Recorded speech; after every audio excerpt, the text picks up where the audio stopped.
Guys, I'm sure you know that recently Elon Musk became the richest man in the world. He didn't just become the richest man in the world by waking up one day and saying, I'm going to get an awesome company going, I'm going to have electric cars, and I'm going to fly off to space. It didn't actually happen like that. We know that he was quite successful at school. He was quite badly bullied, which is an indictment upon many of the schooling systems, and a lot at my class as well. But leaving that aside, we know that he started off with a love for science, a love for maths, love for English, if you read his aspects in his work. But he didn't just start even in matric there. He entered at the start of grade 8. And slowly but surely he learned, he grew and increased knowledge. And there's a very specific reason that maths has these signs outside their class. And it's linked to the fact that you're not going to be able, as a grade 8, to achieve, to succeed on a matric paper. In anything, you've got to show commitment over the years, and in doing that, you will ultimately grow and develop and build on the knowledge as it keeps going and going and going. It's almost like these bricks here in the West foyer. As you walk past, the West boys touch them, and you can see generations and generations of boys' hands that leave marks on the walls. This obviously is linked to education, and is obviously linked to the paper that you're going to be setting. You can't start with the highest, hardest, heaviest questions. You first got to start with the basics. So for over 125 years, my class teachers have sought to ask questions on passages that build on knowledge. Your task now is on the passage you've read as a group to set questions. It may be quite hard to know where to start, which is why we use something called Bloom's Taxonomy. Bloom's Taxonomy. Blooms as in a rose, and a rose blooms beautifully. Blooms is actually named after a man, but picture it almost like a budding rose bush, that as it starts to grow, it slowly develops until it reaches maturity. It's the same with setting questions. You've got to start with the easy ones and work your way up. There are 3 levels of Bloom's taxonomy, and each level has 2 aspects. Let's take a look quickly what that could mean.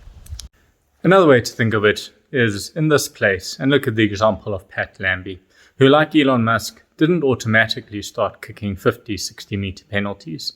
He really slowly worked up. And in a place that you may not always find me, I'd much rather be running, we see that very much so as we explore the gym. So remember, you're looking at 3 types of levels, and let's take a look at each level. So you guys have been given a passage, and as part of that passage, you need to now write questions on it.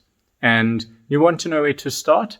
Well, as I say, there are 3 levels with 2 subsections in each level. And the first level is understanding and remembering. And your questions are trying to see people on that level. It's the most basic level that it can be. Rather than being focused on the green, it's focused on my friend over here, the pink. You've got to be able to answer easy questions. So the understanding and the remembering. So this are the type of questions when you'll say, how many boys were in the car? Imagine there were 5 boys. And the question is how many. Everyone should be able to get that. And you should be aiming for between 20 and 30% of your paper to have these nice pink questions that everyone, even me, are able to lift. A question that boys can understand and remember. You move on to the second level of Bloom's. This is called the double A's, analyze and apply. You get a bit more of the heavy lifting, as you can see how well I am lifting this up and down, up and down. What I'm trying to do here is to use information in new situations and to take that information and to analyze it and then apply it to situations. So it's slightly harder, but most people should be able to do this. This shifts from 1-mark questions to 2 to 3-mark questions. You're not going to say those 5 boys in the car. You may not say how many were there. You'll say where were they going? Or if they get out and there are McDonald's packets on the floor, where do you think they stopped?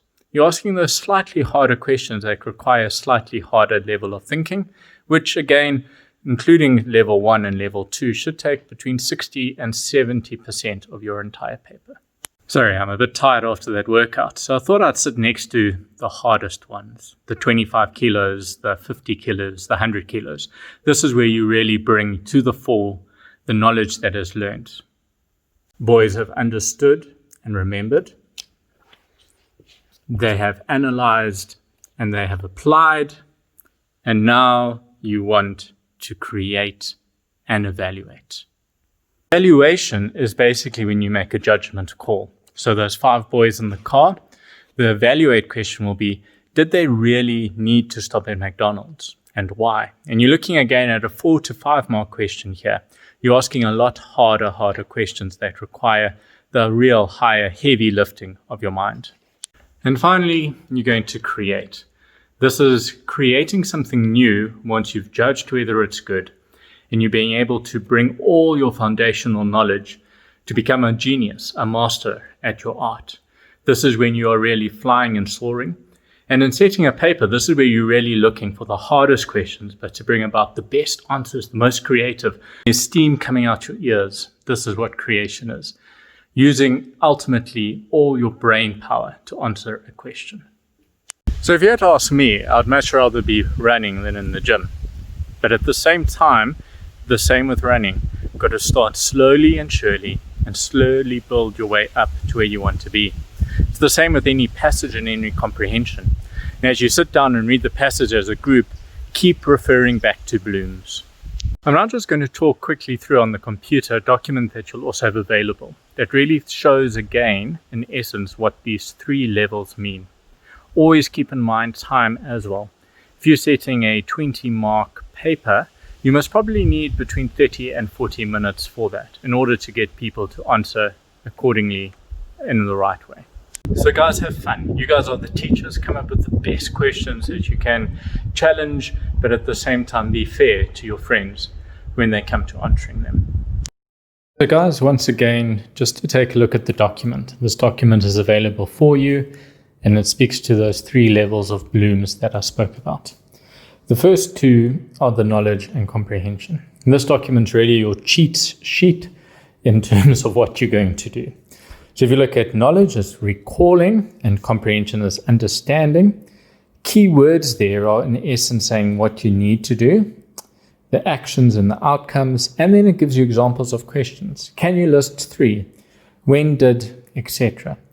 For these ones, how would you compare? How would you contrast? What is the best answer? And you can develop, I'd say, about 30% of your questions from those 2. Then you've got the double A's in the middle, the application and the analysis. As I said, so application, can you use this knowledge? And analysis, can you examine it in detail? All these awesome key words, again, that you can put into your questions. Obviously, the actions and outcomes. And then they give you examples as well. So look how it improves from can you explain to how would you use? Or can you list 3 to what are the parts of? There's that higher order development. You've worked out a bit more. Your brain has gained some muscle. And then the final 2, the heavy lifters, the bodybuilders, the synthesis and the evaluation.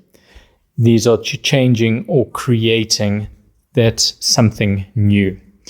The keywords here are adapt and agree, and your questions are far more advanced. What could be done? How should it be done? What information would you use in order to do that? And you slowly but surely get to these 5-6 mark questions that come through. Just very quickly, synthesize can also be called create, and that's what I was in the video talking about. So synthesis or synthesize and create can be interchangeable, but just those 2, and this is where you should be ending it. Have fun, guys. Take this as a basics, look through the video, ask your teacher if you need help, get us 15 excellent questions. Remember, not 15 marks worth of excellent questions. So you must probably needing between 5 and 8 questions, have 30% of them being in the easy ones, 30% or to 40% in the double A's, and then finish off with a very hard one or 2 with the right mark allocation. Really look forward to seeing what you guys come up with.